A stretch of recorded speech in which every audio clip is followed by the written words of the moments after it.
Salut à toi et bienvenue dans cette nouvelle vidéo. Aujourd'hui, je vais te montrer comment programmer l'algorithme du pivot de Gauss ou encore de l'élimination de Gauss. Pour exemple, j'ai choisi de résoudre un système de 4 équations à 4 inconnues. Alors, avant toute chose, il y a ce qu'on appelle en langage, c'est les bibliothèques. Je les ai déjà inscrites tout à l'entête de mon programme. Eh bien, comme à notre habitude, on va commencer par lire nos données à l'intérieur de notre fichier d'entrée. Notre fichier texte va s'appeler data.txt. On va avoir un accès en mode lecture. Ensuite, la deuxième des choses à faire, c'est de vérifier l'existence ou bien la création de notre fichier. Si notre fichier n'existe pas, je dois m'afficher une erreur de création ou bien une erreur d'ouverture du fichier à l'écran. Cela me permet de tracer l'évolution de mon programme. Alors là, je vais mettre un petit retour à la ligne et ensuite terminer avec un exit ma condition. Ceci fait, là, je vais tout à la fin de mon programme et je mets un F close de fermeture, de peur de l'oublier tout à la fin de mon programme. Alors, la troisième des choses à faire, je dois me rendre dans le fichier texte que j'ai créé, là, data.txt, et inscrire les données correspondantes à la matrice ou bien au système d'équations que je souhaite résoudre. Dans le cas présent, on a un système de 4 équations à 4 inconnues. Ce que je vais donc faire, je vais entrer dans mon fichier la matrice augmentée correspondant à ce système, bien évidemment. Là, je retourne dans mon fichier. Là, je mets en première ligne la dimension de la matrice et ensuite je continue avec les coefficients de ma matrice qui sont 2. Ensuite, je mets 2, 2, 5, 3, 4. Ensuite, j'ai 1, 3, 3, 3, moins 2. Et ensuite, j'ai 1, 1, 4, 5 et moins 2. Je retourne dans mon main. Je récupère la dimension de ma matrice qui est un entier. Là, j'initialise un entier du nom zim à 0 et je continue avec un if fscanf pour récupérer cette valeur là à l'intérieur de mon fichier. Là, je marque le nom de mon fichier. Ici, c'est le type de données que je souhaite récupérer à l'intérieur de mon fichier. Et là, je marque l'adresse de ma variable dim. Évidemment, si cela ne s'obtient pas, là, je dois mettre si différent de 1. Si différent. Ah, mon clavier a un petit souci. Je vais régler ça. Là, je marque si différent de 1. Alors, mets-moi à l'écran printf, autant pour moi, printf, erreur de lecture. Là, je fais un retour à la ligne. Je sors ensuite de mon programme. OK? Là, pour se rassurer que tout va bien, je vais mettre un petit printf, question de tracer l'évolution de mon programme. Je vais mettre dim égale, disons, pourcentage d. Et là, je vais marquer dim. OK? Je vais sauvegarder. Là, je vais mettre un petit retour à la ligne. Et là, je vais mettre T. Je vais mettre un petit retour à la ligne également. Là, je lance la compilation.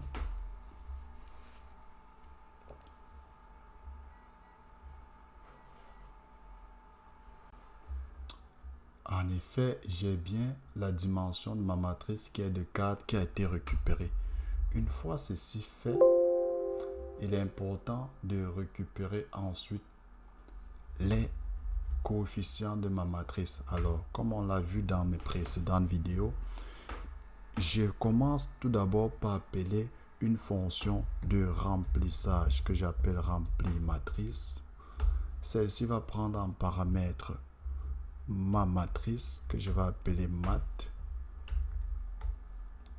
et ensuite la dimension de cette matrice, et pour finir le fichier de lecture.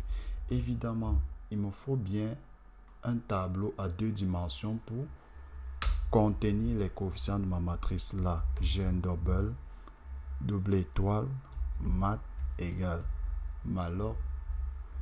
Il s'agit d'une allocation dynamique, size of double. Là, je mets une petite étoile et je multiplie par la dimension de ma matrice. Ce n'est pas tout. Là, je viens tout au tout début. Ce sera un double, 2 étoiles. Et là, c'est terminé par un point virgule. Ensuite, j'ouvre une boucle for et j'ai pour tous les entiers allant de 0 jusqu'à 10, crée-moi un tableau pour chacune. Alors, ce sera double étoile malloc size of double. Ça, ce sont des syntaxes de création de tableaux à 2 dimensions. Là, sera dim plus 1. Là, je termine par un point virgule. Évidemment, ça fait beaucoup de mémoire allouée dans l'ordinateur. Il est donc très important de libérer ces mémoires à la fin de notre programme. Donc, je commence par un free mat. Là, je remonte là. J'ouvre une boucle for pour tous les entiers y allant de 0 jusqu'à 10. Là, ce sera un free mat i, et là je mets le point virgule. Là, je peux ensuite faire un CTRL C, là CTRL V, ce sera un void. Ma matrice est du type double, tableau à 2 dimensions. Ici, c'est un entier. Je souhaite l'appeler n, la dimension de ma matrice. Et puis, mon fichier d'entrée, ce sera du type file. OK. Là, je descends. Je vais mettre quelques astérix.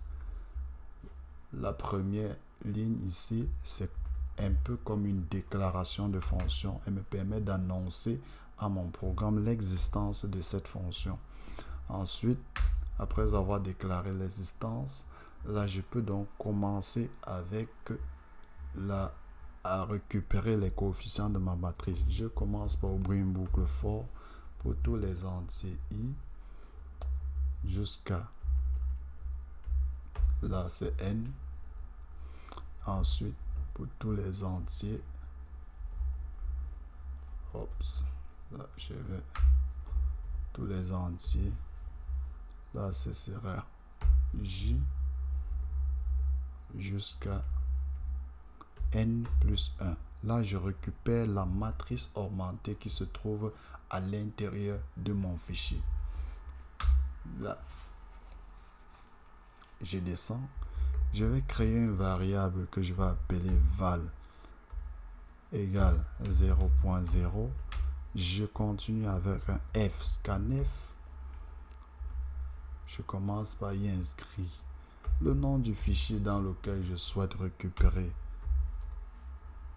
mes variables, et ensuite le type de données, et pour terminer l'adresse de la variable qui va la contenir. Et je mets mat. Là, ce sera mat i.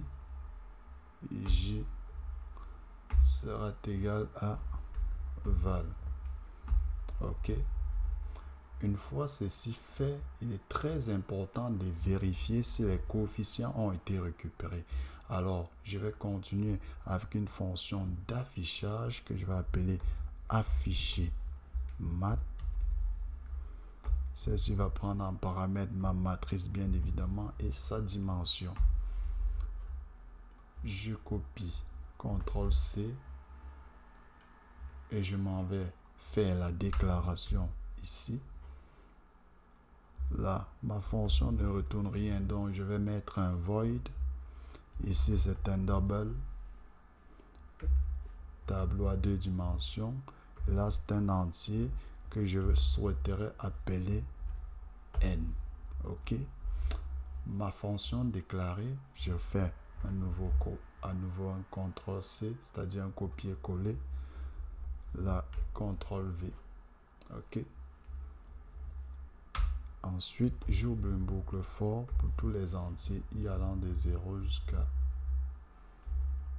là, ce sera n. Et pour tous les entiers allant de j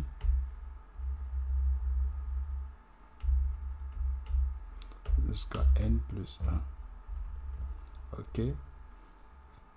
Ensuite de ça, je vais faire un printf, afficher tout simplement.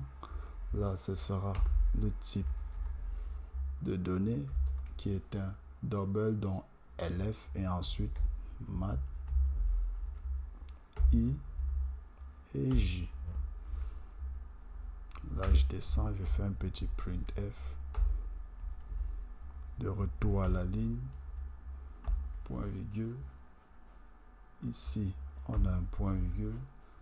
Là, je vais mettre un CTRL-C, CTRL-V, CTRL-V pour un copier-coller. OK. Je lance la compilation.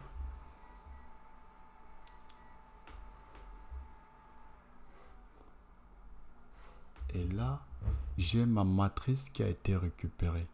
Une matrice de 4 lignes et de 5 colonnes parce qu'il s'agit de la matrice augmentée.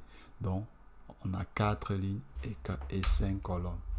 On va arranger un tout petit peu ça.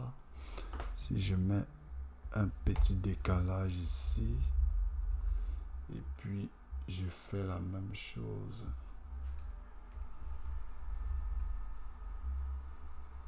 ici, on va mettre CTRL-N. Si je relance la compilation, OK, c'est bien arrangé. Là, c'est bon et c'est bon. OK, non, je vais enlever ça. Je vais mettre là 8 et ici je vais mettre 8.5. J'efface ça. Je relance la compilation. OK, bon, en tout cas, j'ai bien et bien ma matrice de 4 lignes et de 5 colonnes. OK. Une fois que ma matrice a été affichée à l'écran, je peux donc appeler la fonction d'élimination de Gauss. Alors, je redescends tout en bas de mon programme. J'ai dit, ma fonction sera, je souhaite l'appeler Gauss. On va dire Gauss élimination. Celle-ci va prendre en paramètre ma matrice, bien sûr, la dimension de celle-ci. Oui, ce sera tout. Elle va prendre en paramètre la matrice et sa dimension. OK. Ceci fait, je m'en vais déclarer ma fonction. Tout d'abord, je vais monter tout en haut ici. CTRL-C, CTRL-V. Ce sera du type double. OK. Ce sera du type double. Là, fait un double 2 étoiles. Là, ce sera un entier que je vais appeler encore N. Je fais un CTRL C.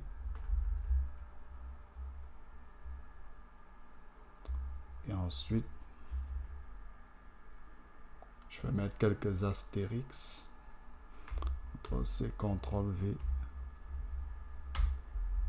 Gauss, il s'agit de la méthode de Gauss. Alors, à ce niveau, qu'est-ce que je fais? Je commence par me définir, par me définir un tableau dynamique de type double malloc size of double que je vais multiplier par n. Ok. Immédiatement après, je vais faire un free sur x et je vais me définir un ratio de type double. Non, de type ratio. Autant pour moi, excusez. J'ai dit n'importe quoi. Ok.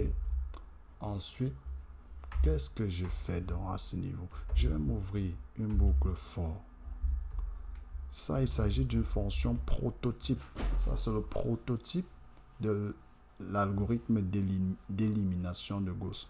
Donc, une fois que ta matrice a été lue, là, tu peux incrémenter ce prototype à l'intérieur de mon programme. En fait, tu peux introduire cette fonction à l'intérieur de ton programme pour qu'elle résout le système. Alors, là, c'est un entier que je souhaite appeler K. Ok. Commencer à 0. Je vais dire inférieur ou égal à n. n-1. On va dire n-1. Et j'ouvre une deuxième boucle for pour tous les i allant de K. Je vais dire de K plus 1 jusqu'à n. Ok. À ce niveau, je vais dire que le ratio que j'ai défini tout en haut sera égal à mat i k sur mat k et k. J'ai un petit point virgule ici. Ensuite, j'ouvre une troisième boucle for. Je vais appeler pour tous les j. Ok. Allant, pour tous les j allant de k jusqu'à n. J'efface ça. Ok. J'aurai les coefficients opposition i puis j qui seront égales à mat. J'ai i, ensuite j sera, on va soustraire au ratio multiplié par mat. Là, ce sera k et j. Ok. J'ai mon point virgule à ce niveau-ci. Alors, ceci fait, je sors complètement de ma boucle. Là, j'aurai mon x n-1 sera égal à mon coefficient. Là, c'est n-1. Ici, n sur n-1. Là, j'ai également n-1. Point virgule. Ok. Je continue avec une autre boucle for pour tous les i. Là, je commence de n-2 jusqu'à i supérieur ou égal à 0. Là, c'est une décrémentation. Ok. Là, j'initialise un double, une variable de type double à somme, et j'ouvre une deuxième boucle pour tous les entiers i. Pour tous les entiers, là, ce sera un j allant de i plus 1 kj inférieur à n. Ok. Là, je descends, je dis ma somme sera égale. On va mettre un petit plus pour faciliter les choses. Là. I, j multiplié par x. Là, j. Ok. Là, sera xi égale math. Là, c'est i, ensuite n. Moins la somme sur. Là, c'est i. Ok. Une fois la fonction, l'algorithme de résolution terminé, je vais faire un printf pour m'afficher les résultats. Je dis les solutions sont deux points aller à la ligne. Là, je mets un point virgule. Et ensuite, je vais faire une boucle for pour tous les entiers i allant de 0.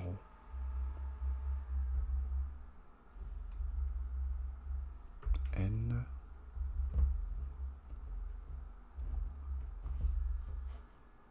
Là, je vais faire un printf. Un retour à la ligne ici. Ensuite, pourcentage D égale à pourcentage LF. Là, je vais mettre 8.5. C'est-à-dire, je décale de 8, je décale de 8 caractères. Ensuite, je prends 5 chiffres après la virgule. Là, je vais mettre T pour décaler un tout petit peu. Et ensuite, j'ai I plus 1. Ensuite, X, I. Ok. Alors, si j'ai bien programmé tout comme il faut, je devrais avoir un résultat correct.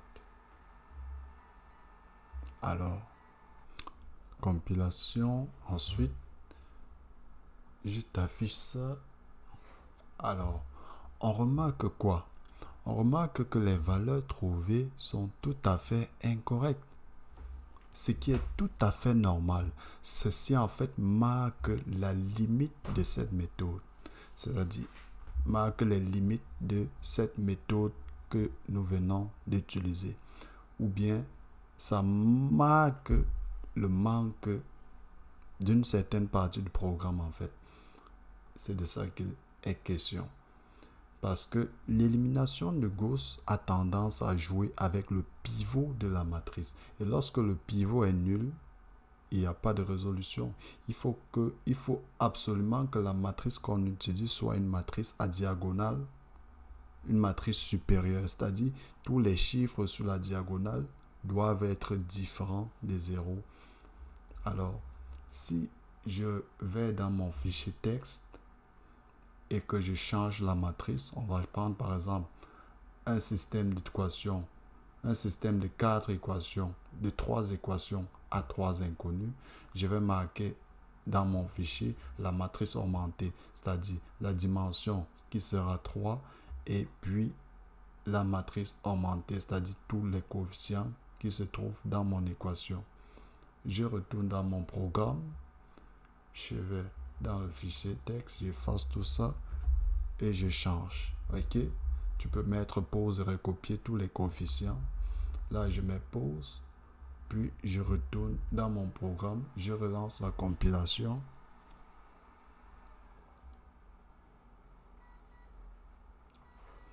on voit effectivement que les valeurs trouvées sont ce à quoi on s'attendait. OK? Sont tout à fait ce à quoi on s'attendait. 1, 3 et 2 sont bel et bien les solutions de notre système d'équations. Dans une prochaine vidéo, je ferai une amélioration de cette méthode. J'inclurai un petit programme qui vérifie la validité du pivot de Gauss avant de continuer. Si tel n'est pas le cas, ce programme se chargera d'inverser la matrice ou de la modifier de telle façon que la méthode de l'élimination de Gauss fonctionne toujours. Alors, merci d'avoir regardé cette vidéo et à très bientôt.